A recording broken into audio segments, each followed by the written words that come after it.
విభజన సమస్యలపై చర్చించేందుకు తెలుగు రాష్ట్రాల ఉన్నతాధికారుల కమిటీ భేటీ అయింది. విభజన చట్టంలోని 9-10 షెడ్యూల్లో సంస్థల ఆస్తుల పంపకాలపై ప్రధానంగా చర్చిస్తున్నారు.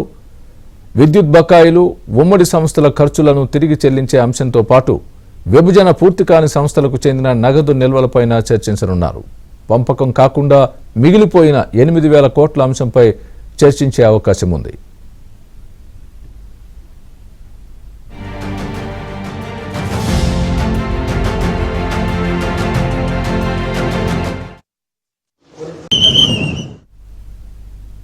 ఇదే అంశానికి సంబంధించి పూర్తి అప్డేట్ మా ప్రతినిధి సత్య లైవ్ లో అందిస్తారు. సత్య, చెప్పండి, ఏంటి రెండు రాష్ట్రాల అధికారుల మధ్య, ముఖ్యంగా సిఎస్ల మధ్య సమావేశం ఏ దిశగా వెళ్తోంది అనుకోవచ్చు?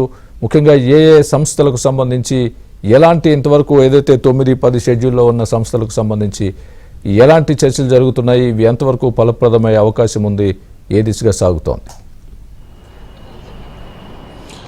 స్వామి, తొలిసారిగా ఆంధ్రప్రదేశ్ వేదికగా ఏపీఐఐసి భవనం మంగళగిరిలో ఇరు రాష్ట్రాల సిఎస్లు ఈరోజు సమావేశమయ్యారు. ముఖ్యంగా షెడ్యూల్ 9-10లో ఉన్నటువంటి సంస్థల విభజనకు సంబంధించి సమావేశంలో చాలా కీలక చర్చ అయితే కొనసాగుతుంది. ప్రస్తుతం మనం చూస్తున్న భవనం ఏదైతే ఉందో ఏపీఐఐసి కార్యాలయం, ఇది ఏపీఐఐసి కార్యాలయంలో 14వ అంతస్తులో ఈ సమావేశం, 11వ అంతస్తులో ఈ సమావేశం అయితే జరుగుతోంది. ఈ సమావేశంలో పలు కీలక అంశాలపైన చర్చిస్తున్న పరిస్థితి అయితే ఉంది. ముఖ్యంగా రాష్ట్ర విభజన అంశాలపైన, అదేవిధంగా ఇరు రాష్ట్రాల నుంచి కూడా సిఎస్లతో పాటు 20 మంది ఐఏఎస్ ఉన్నతాధికారులు, 4 ఐపీఎస్ అధికారులు కూడా హాజరైనట్టుగా తెలుస్తోంది. ఏపీ నుంచి సిఎస్ నీరబ్ కుమార్ ప్రసాద్, తెలంగాణ నుంచి సిఎస్ శాంతకుమారులు ఈ సమావేశానికి అధ్యక్షత వహిస్తున్నారు.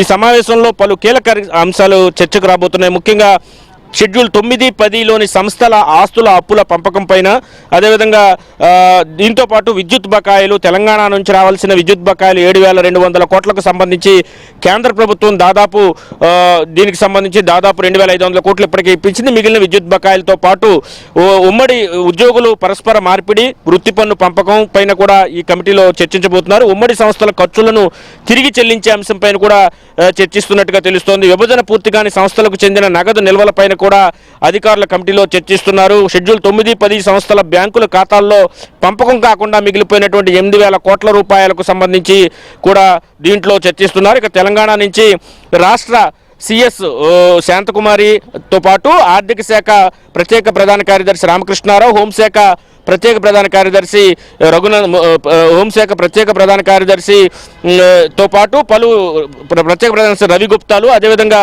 ఇంధన శాఖ ముఖ్య కార్యదర్శి సందీప్ కుమార్ సుల్తానియా, సాధారణ పరిపాలనా శాఖ ముఖ్య కార్యదర్శి రఘునందన్ రావు ఈ సమావేశానికి హాజరయ్యారు. ఇక ఎక్సైజ్ శాఖ ముఖ్య కార్యదర్శి రిజ్వీ, కార్మిక శాఖ ముఖ్య కార్యదర్శి సంజయ్ కుమార్, పౌర సరఫరాల శాఖ డిఎస్ చౌహాన్లు కూడా ఈ సమావేశానికి హాజరయ్యారు. ఏపీ నుంచి సిఎస్ నీరబ్ కుమార్ ప్రసాద్, అదేవిధంగా ఆంధ్ర ఆర్థిక శాఖ కార్యదర్శి జానకి, అదే హోంశాఖ ముఖ్య కార్యదర్శి కుమార్ విశ్వజిత్, ఎక్సైజ్ శాఖ ముఖ్య కార్యదర్శి ముఖేష్ కుమార్ మీనా, ఏపీ జెన్కో సిఎండి చక్రధర్ బాబు, వాణిజ్య పనుల శాఖ చీఫ్ కమిషనర్ బాబు తదితరులు పాల్గొన్నారు.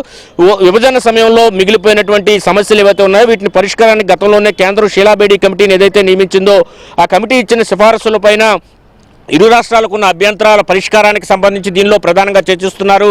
దీంతోపాటు ఉమ్మడి ఆస్తుల పంపకానికి సంబంధించి షెడ్యూల్ 9-10లో ఉన్నటువంటి సంస్థల విభజనకు సంబంధించి కూడా చర్చిస్తున్నారు. ఈ విధంగా రెండు రాష్ట్రాల్లో కూడా ఈ మీటింగులు జరగడం, ఒక సుహృద్భావంలో ముందుకు వెళ్ళడం రాష్ట్ర విభజన పూర్తి స్థాయిలో పూర్తయ్యేందుకు ఉపయోగపడుతుందనే అభిప్రాయం అయితే అధికారిక వర్గాల్లో వినిపిస్తోంది.